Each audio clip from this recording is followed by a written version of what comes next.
Hey, yo, wait a minute. Listen to me. Say hello to the bad guy.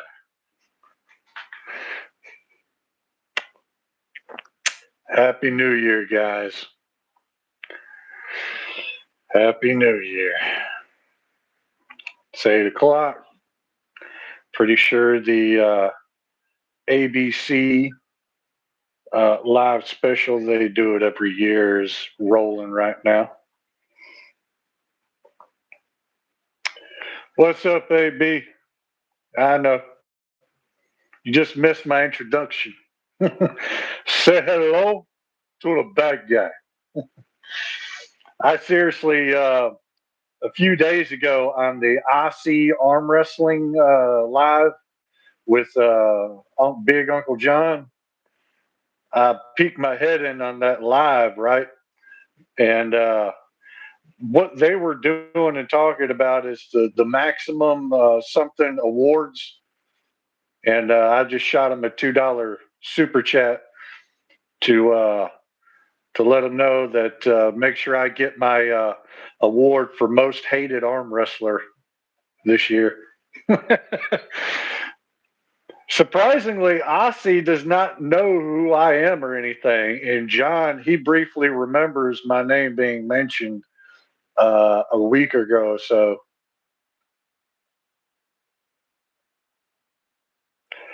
I didn't pick nothing. I did not pick. I mean, what it is, I believe, and I'm going to get into some stuff basically is and Captain Pretentious even mentioned it in his foot video. I'm an esoteric, okay? I'm easily misunderstood. And, I have some things about me that may be comical or funny or whatever. But, I mean, I think I'm a bad guy in other people's eyes, but I don't see myself as a bad guy.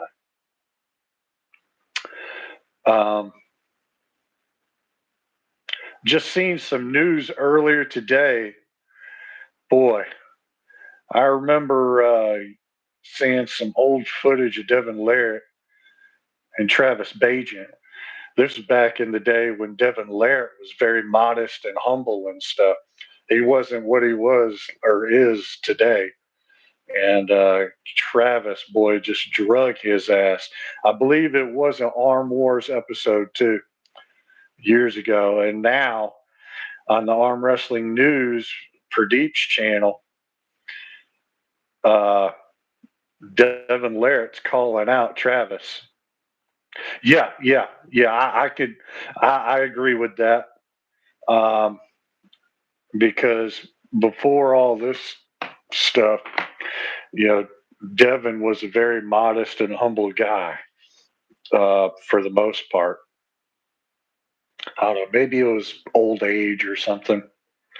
But, anyways, one thing that I want to tackle here is somebody is really trying to get everybody to hate me. And it makes me laugh.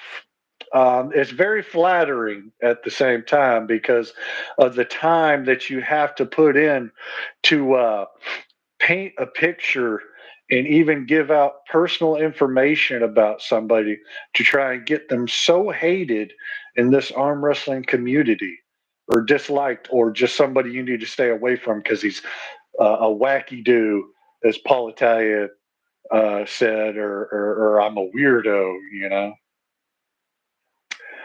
Um, it just blew me away that even after he had already made a post with my mugshot, okay, for you people out there watching and who are going to watch this, uh, it's story time again.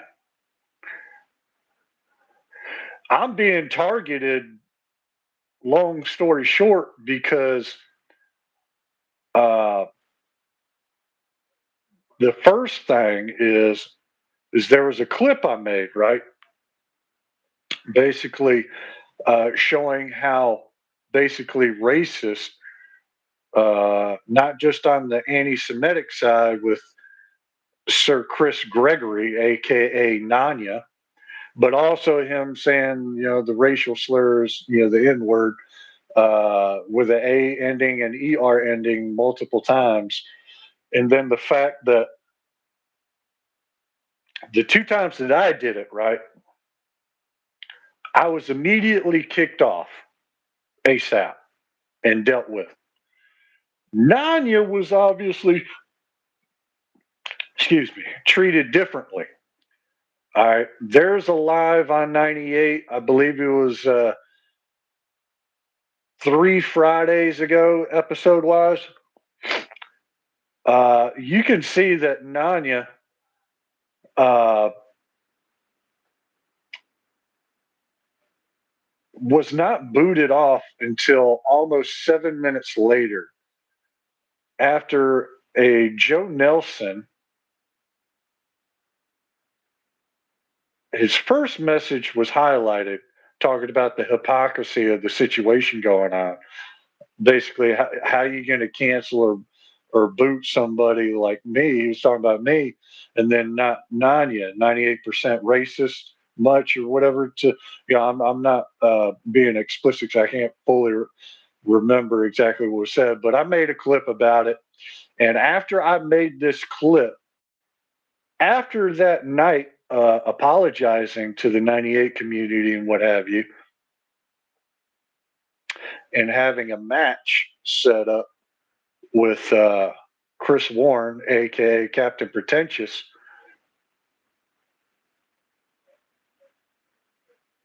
all of a sudden I'm getting a call from or a message left by Professor, uh, and Paul Italia hit me up, and Ryan Grandin.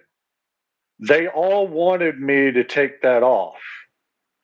And the reason is because when I posted that and exposed that hypocrisy on how they treated him and this, that, and the third, Nanya lost sponsors.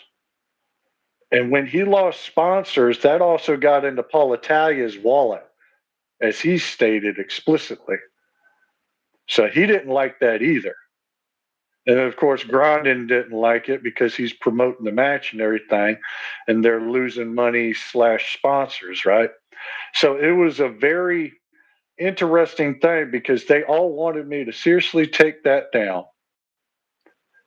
And that's where I came in. That's where I came in with the blackmail message that I gave Ryan Grandin.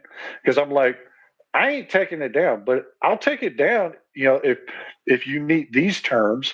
I mean, key thing you need to know definition wise of blackmail is it's only blackmail when the other person has obviously done something wrong or that can, incriminating and what have you, you know. So, but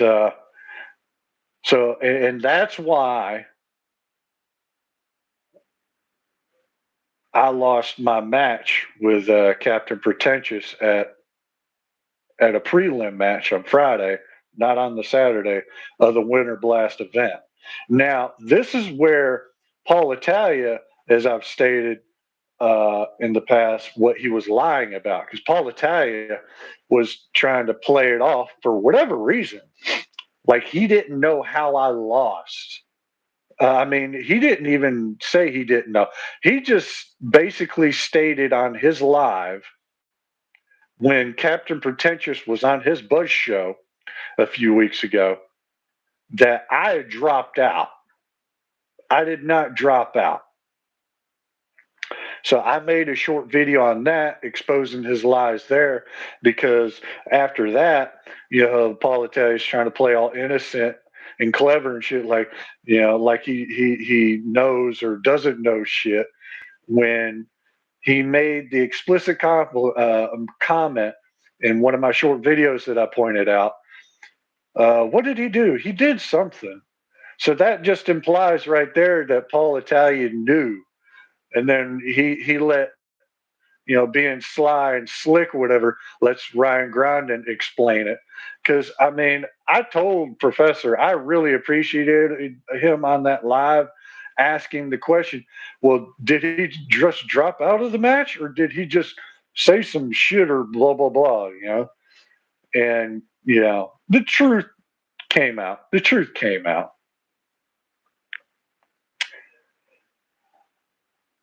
Going from here. Oh, how am I moving forward? We'll get to that shortly. But anyways, Paul Italia's last live buzz show, he wanted to talk about my crime that I had committed in 2014 July. Yes, there were two lesbians there who were a couple involved. Yes, I knew them. The partner was Beth Newton, and the owner of the trailer, what have you, was at this time my ex girlfriend's mother. Um,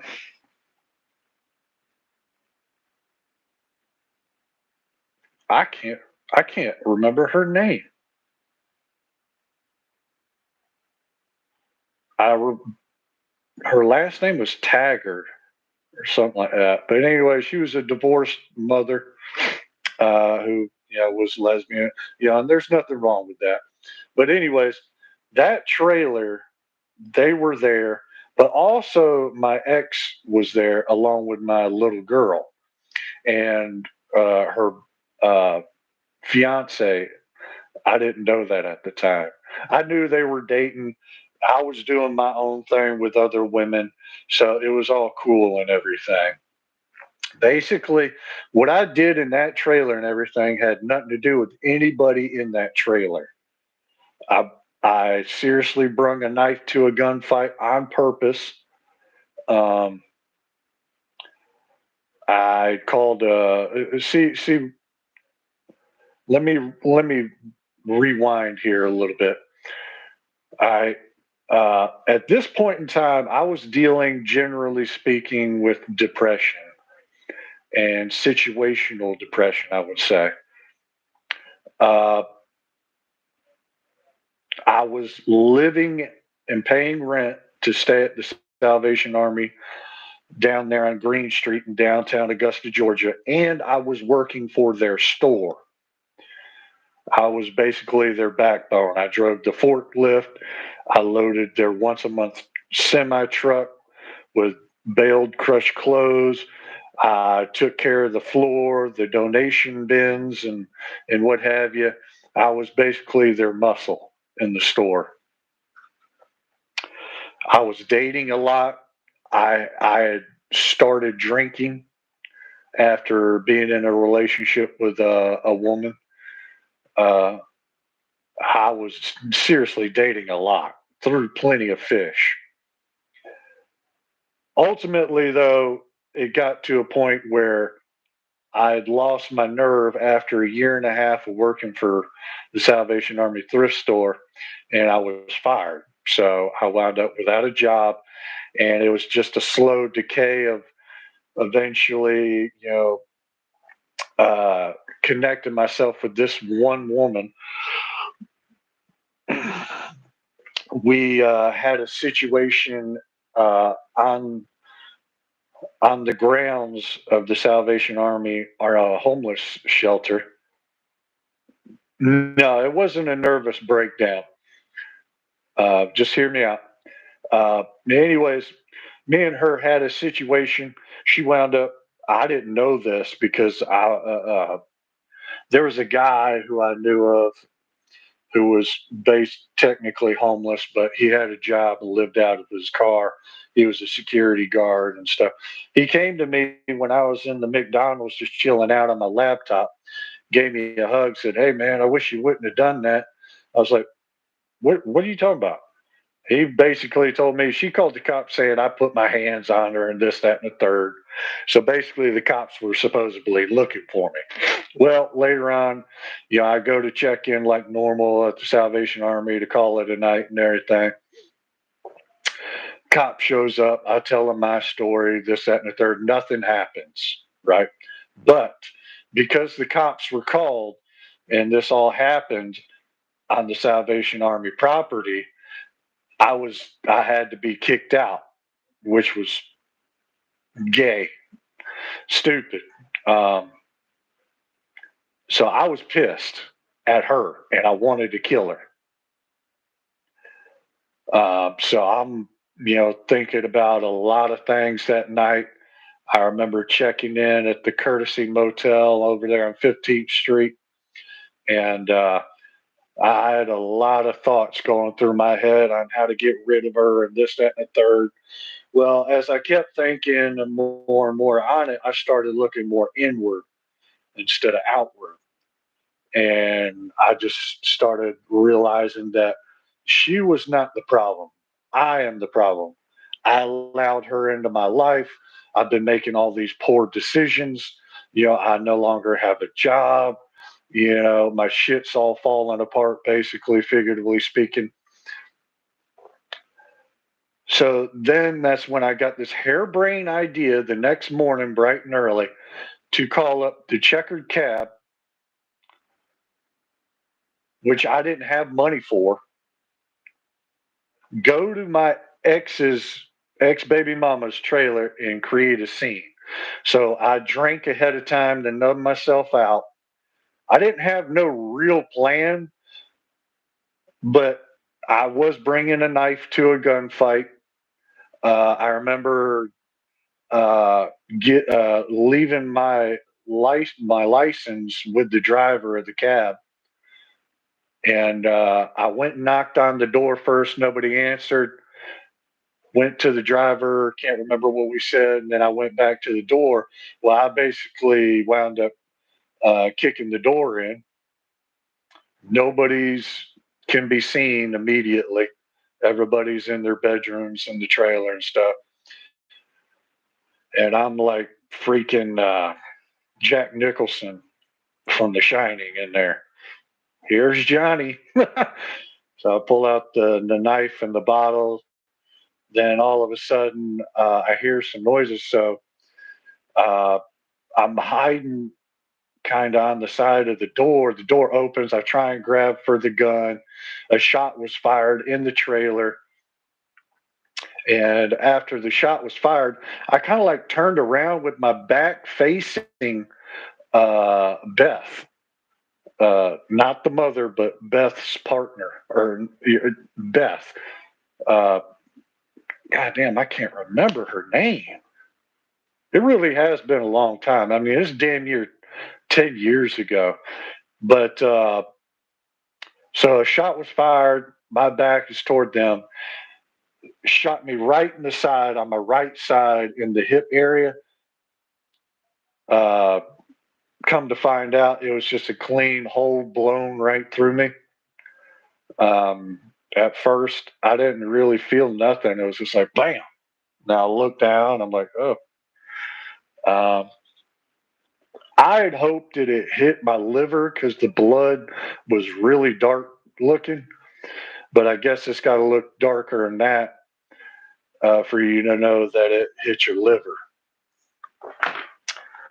Um, I was basically out my mind. I was even once they wrestled me into the paramedic. I was fighting with the paramedics, you know, pulling shit out, biting, trying to bite them and fighting them, and they thought I was on some serious drugs and shit. When I only had alcohol in me, and I was, I guess the term would be delirious, maybe. I don't know. I was just basically out of my mind.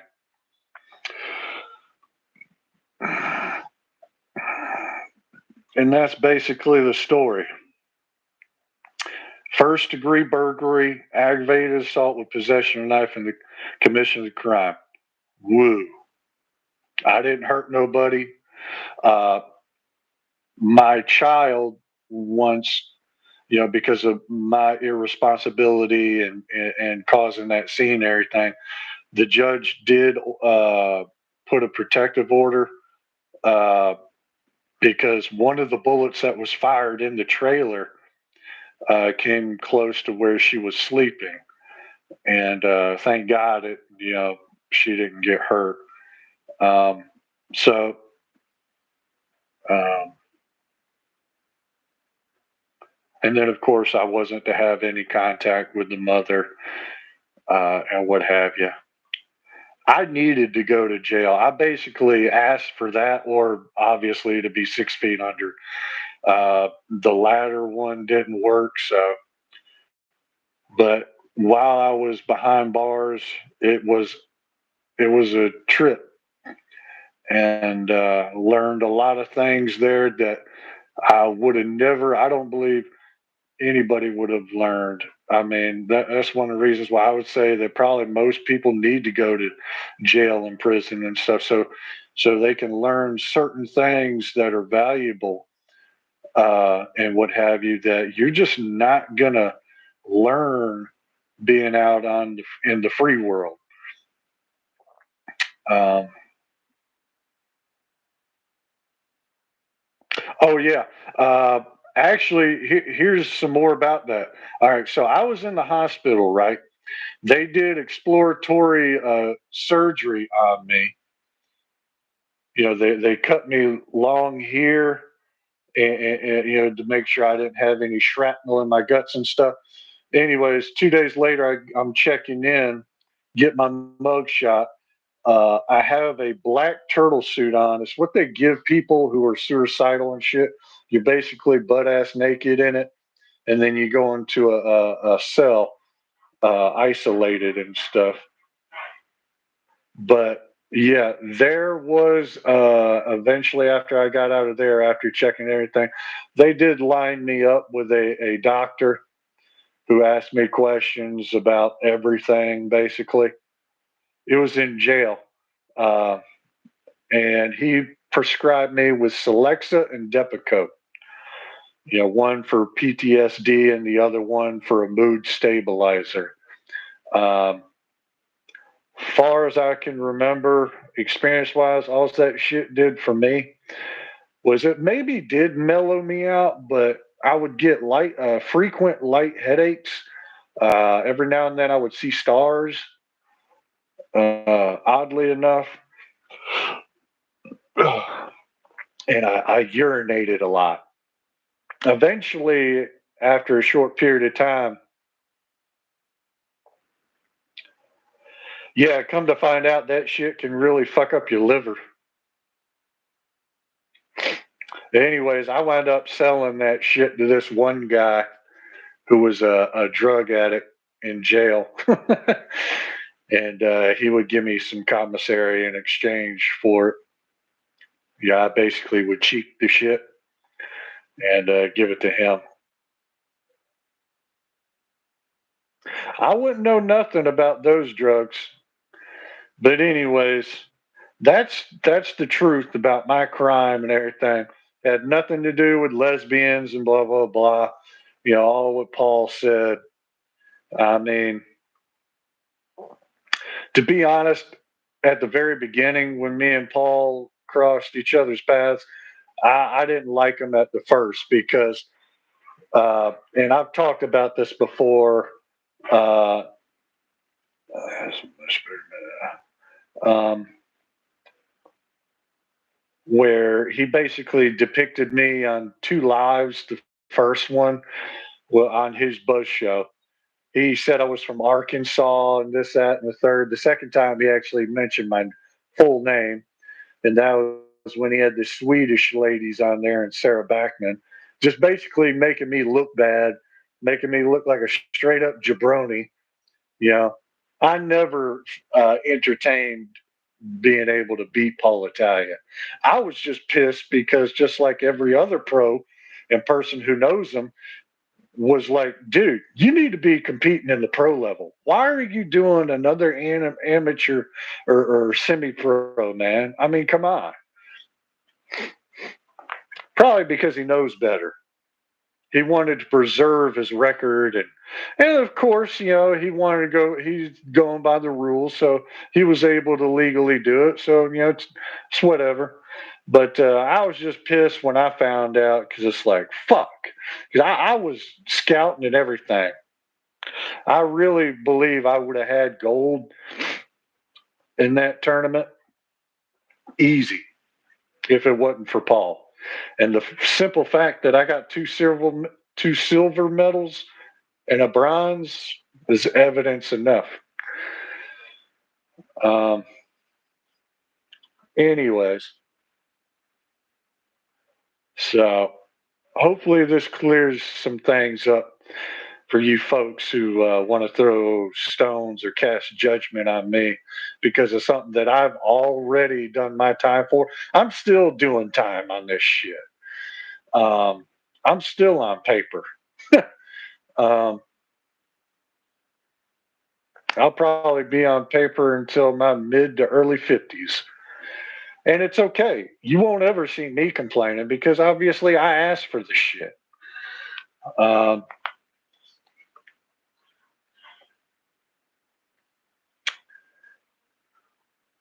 this new year is coming in.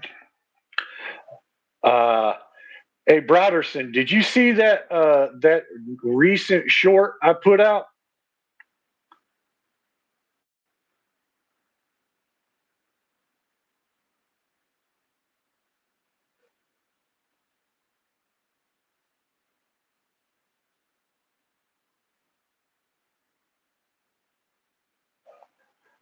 Yeah, I've been messing around with some apps and filters and stuff. But yeah, my order has been in for like 3 days, and I just got another email today saying it's being shipped right now. Oh yeah, I got me a combo. Yeah, yeah, yeah. I'll be coming back for it though, Paul. Just like I said in that short, whether in this life or in the next. Keep talking, Paul. That's all you got. You're like a little chihuahua. Anyways, EAC, the Easy Real Arm Wrestling Club. I got their standard table with their pulley system, right? And it's on the way. Once I get that, back to training. And then obviously too, I'm gonna have to make some new friends, quote unquote. Make some trips to the bar, pull up at a Walmart, uh, put some flyers out. Oh yeah, get me a team together.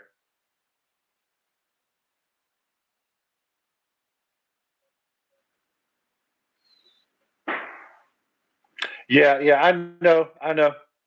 Yeah, that's old news. He still doesn't want to pull Cody though. Oh, another thing I want to address too for you folks is there was only one person because Paul Italia made the statement that I've been hitting up all these people asking them about him. There was only one person I did that with, truthfully, and that was Wiggles. I guess Wiggles and you, Paul Italia, are friends loosely or something. I just thought that was really strange. All of a sudden, I hit him up with that, and Paul just wants to exaggerate and say I've been hitting up everybody asking them about him. Nah, it was just one person, and that was Wiggles. I don't even remember his real name, but he's a part of the AWU shit group chat.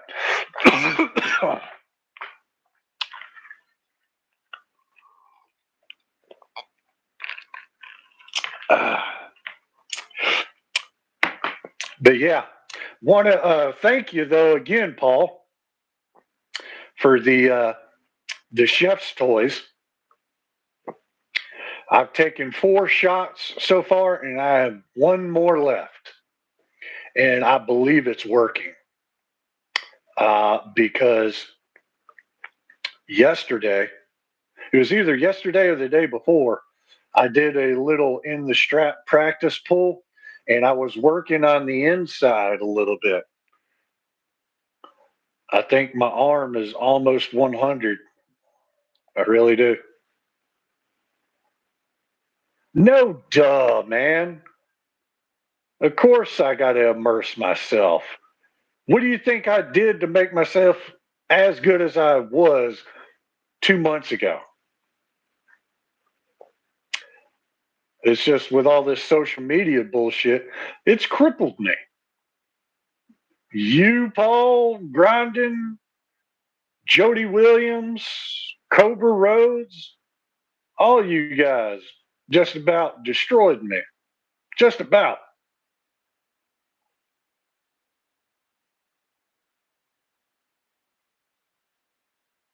No, I'm not going to be doing it until I get my table, and it's on the way. It is on the way. And not just a table, like I said, it's a combo. So it's a table with a little pulley system. Then after that, I can buy me some iron weights to go with it.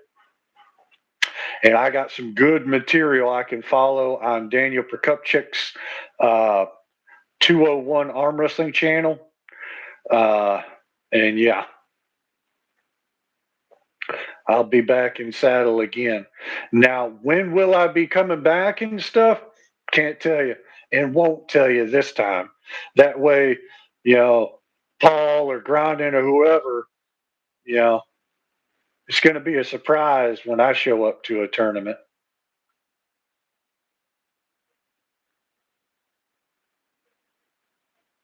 Oh yeah, yeah, I understand what you mean right there. That's uh, that's one thing. Like ever since I was 11 years old,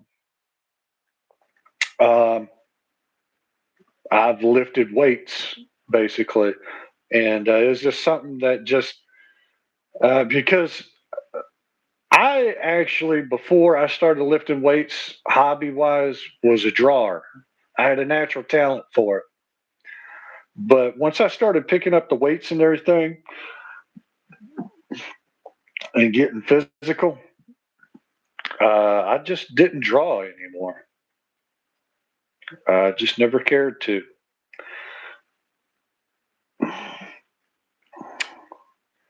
But anyways, let me see what else I wanted to talk about. Um, Last night I basically said my piece to Ryan Grindin.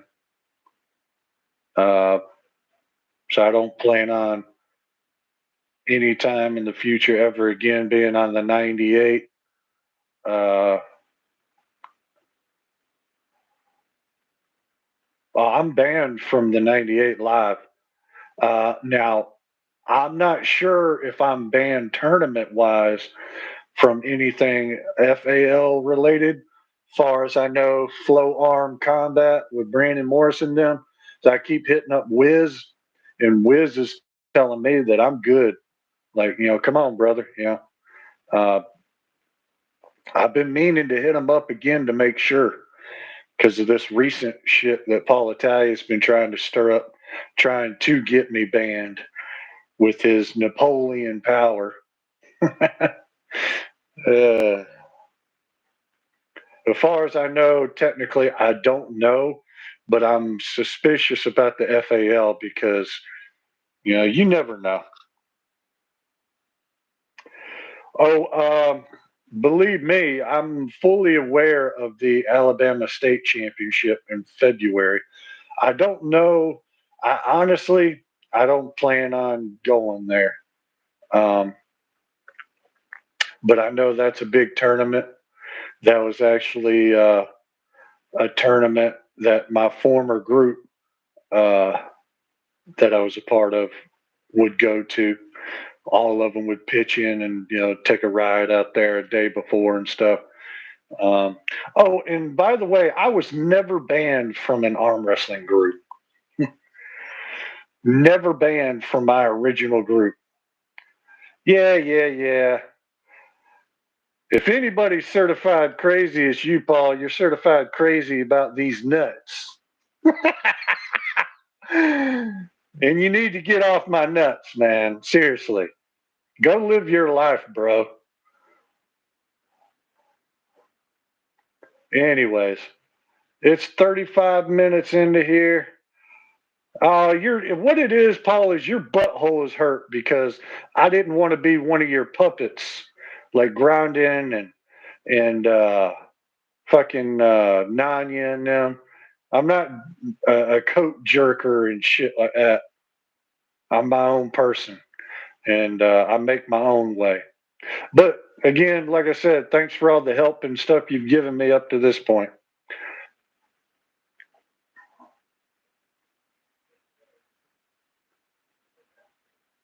Nah, not every video, Paul. Not every video. Anyways, uh, I'm gonna go ahead and cut this short. It's basically 36 minutes into this now. Uh, you guys have a good, happy new year.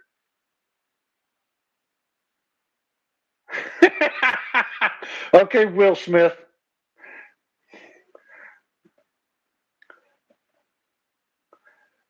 Um, I'm fixing to turn 36 here in a little bit. Some of y'all will see that. But, anyways, I'm going to let you guys go. Uh, life goes on. Live long and prosper. Yeah, yeah. One of these days. One of these days. God willing. Other than that, y'all have a good one. I'm out.